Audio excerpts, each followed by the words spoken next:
Si chiama solitudine e per tanti anziani rappresenta uno dei problemi più rilevanti della quotidianità. Quasi il 50% degli anziani over 75 vive in Veneto da solo. I dati sono stati raccolti dalla SPCGL che lancia l'allarme.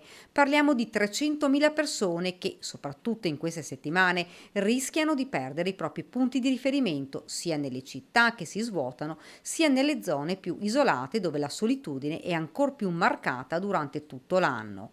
Persone fragili, indifese, che fra l'altro rischiano di finire nel mirino di truffatori o ladri. I dati, provincia per provincia, sono sconfortanti. La situazione peggiore è quella di Belluno con il 51,48% di anziani soli, seguita da Rovigo con il 50,81%. Le province anche più piccole, ma sono anche le province che hanno le persone più anziane, anche con età più anziana e tra l'altro che vivono in territori dove possiamo dire sono praticamente al di là dei capoluoghi tutte aree interne, quindi anche spesso sprovviste da servizi di prossimità. Non va meglio comunque nelle altre province, dove più o meno si attestano tutte tra il 47 e il 48%, un fenomeno che si accentua maggiormente durante l'estate e le festività come il Natale, anche se, dice, si tratta di una problematica che sta diventando sempre più quotidianità. Per alcuni anziani diventa impossibile andare a fare la spesa, continua Nicoletta Biancardi,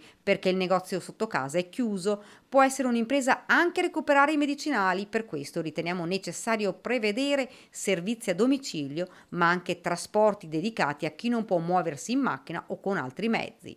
Insomma, bisogna trovare delle soluzioni. Noi appunto con i nostri strumenti, ma assieme anche alle altre organizzazioni sindacali, quindi non lo facciamo solo da soli, ci muoviamo su più fronti, appunto quello della contrattazione sociale e territoriale che facciamo con i comuni, con tutti i comuni del Veneto, ma anche con la Regione Veneto, ma anche collaborando appunto con le associazioni di volontariato e culturali.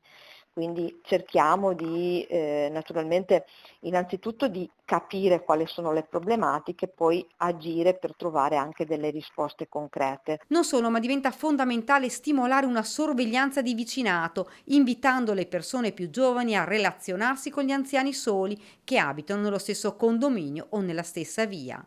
Di solitudine, termina, si può morire.